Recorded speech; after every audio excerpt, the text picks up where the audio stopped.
tell you guys, you can see what's happening right now. I'm holding myself up against the wall as the water and wind comes in from the ocean. As soon as I go to the other side of this wall, then I'm safe from the wind. So I'm doing this just to show you what it's like. I'm not sure what the miles per hour are, but enough that if I wasn't standing in this way, that it would kick me over. Parts of our hotel have been falling off into the street and smashing. I just talked to some of our camera guys who have been on this side of the building all day, and they mentioned that they keep hearing these loud booms, and that is these large chunks of concrete and the structure that are falling off the hotel and smashing in the streets. We've seen street lights dangling by wires, flipping around and then falling off, even dumpsters rolling down the road.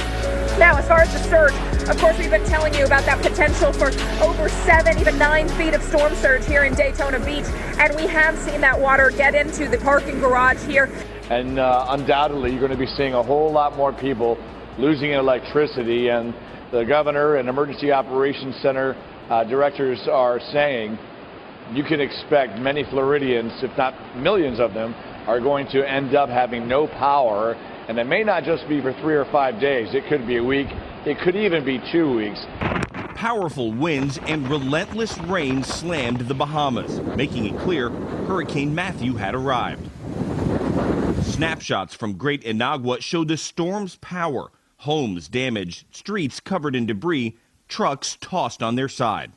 The wind is slicing through the Bahamas as the storm gets closer to the shore.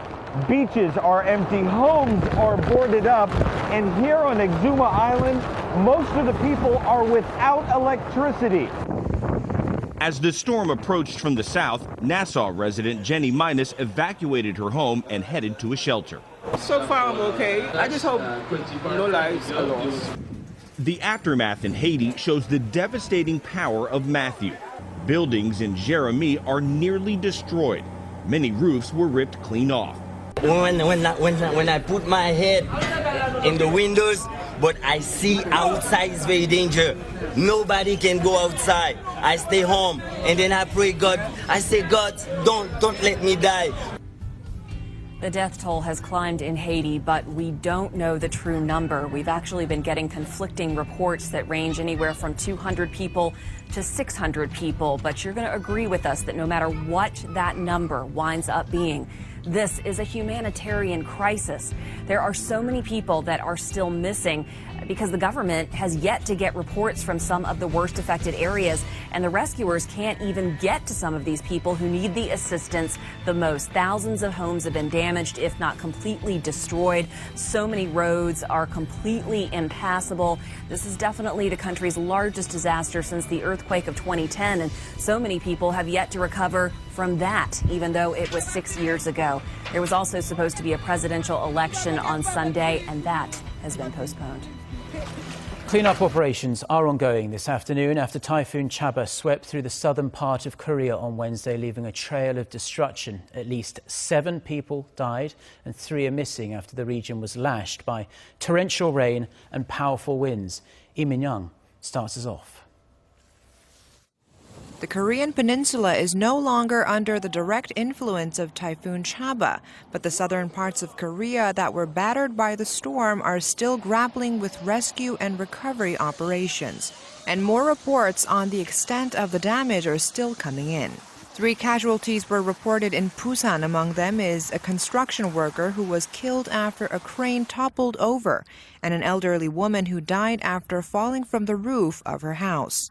3 casualties were reported in the nearby city of Ulsan, which was also slammed with torrential rain and powerful winds. The General Insurance Association of Korea reported Wednesday the typhoon caused more than $9 million in damages. More than 500 homes have been flooded and more than 1,600 vehicles submerged.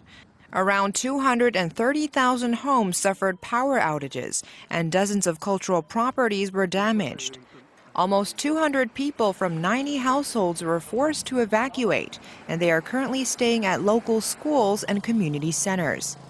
Industrial plants were also affected by the typhoon. 2 Hyundai Motor plants in Ulsan and 20 other industrial facilities in the area were forced to suspend operations for a while due to the flooding. The storm, which has been downgraded to a tropical depression, is currently affecting parts of Japan. President Park Geun-hye has called for swift restoration measures to minimize the damage. The government also said it is considering designating the affected regions as special disaster areas. If so, local residents would be able to receive emergency relief and special administrative and financial support from the government. The city of Gyeongju was designated as a special disaster area following 2 powerful earthquakes that hit the region last month. Russia has issued one of its strongest warnings yet against Western intervention in Syria, hinting it may respond with its own missiles. Washington has reportedly been considering limited airstrikes on Assad's forces.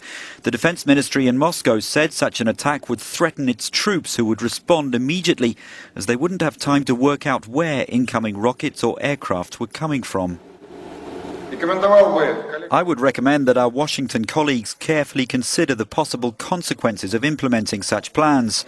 I'd like to remind US strategists that air cover for Russian air bases is provided by S-400 and S-300 air defense systems, whose radius of action could become a surprise for any unidentified flying objects.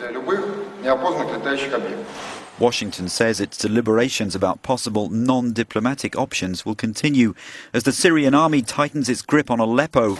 Rebels have said they have no plan to evacuate the city, denouncing an amnesty offer by Damascus as a trap. The UN is warning of catastrophe. In maximum 2 months, 2.5 months, the city of eastern Aleppo at this rate may be totally destroyed. We're talking about old city in particular. And thousands of Syrian civilians, not terrorists, will be killed. Damascus has said rebels can leave with their families if they lay down their arms, but anyone who remains will face an inevitable fate. Washington has dismissed the idea that Assad would protect people as outrageous, given the high civilian death toll from his forces' airstrikes. Now for some strange news out of New York City, where a large banner praising Russian President Vladimir Putin was hung earlier today from the Manhattan Bridge.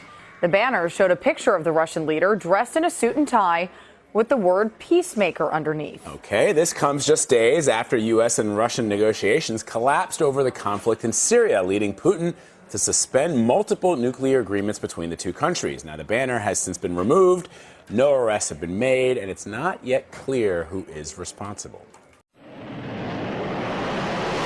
Finnish border guard services are investigating 2 suspected airspace incursions by Russian fighter bombers.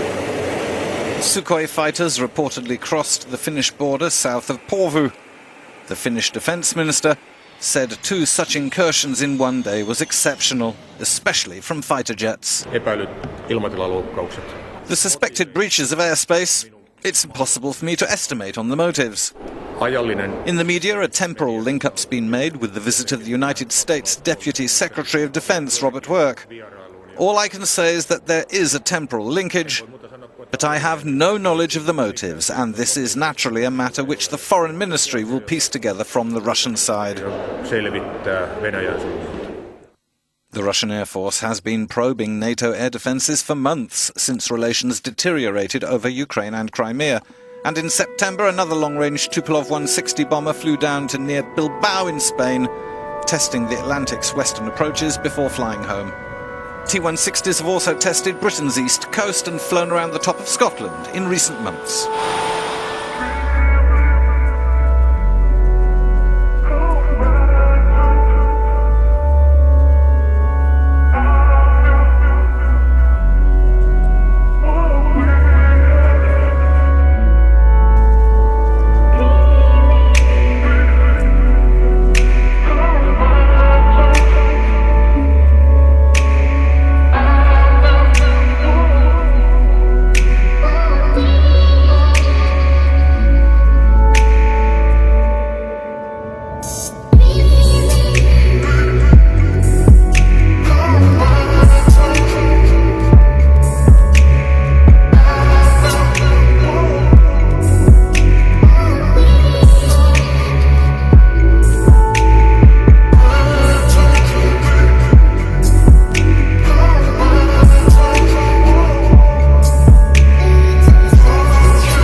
agency contractor in the US has been arrested and charged with taking top-secret information.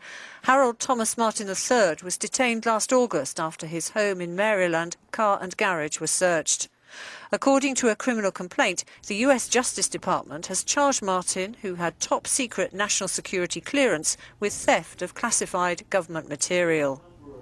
Martin apparently worked for the same consulting firm that employed Edward Snowden when he revealed the collection of metadata by the NSA in 2013. There is, however, no evidence that the two knew each other nor that Martin has betrayed the US. One source says the documents found in Martin's possession contained sensitive surveillance intelligence. In compliance with a classified U.S. government demand, Yahoo scanned hundreds of millions of emails for specific information, sources familiar with the matter told Reuters. Sources who did not want to be identified say that would have meant a specific phrase in an email or attachment. Some surveillance experts say this is the first major case to surface of an internet company agreeing to an intelligence request by searching all arriving messages. The content of the information intelligence officials were looking for is not yet known. Reuters was unable to determine what data, if any, Yahoo may have handed over.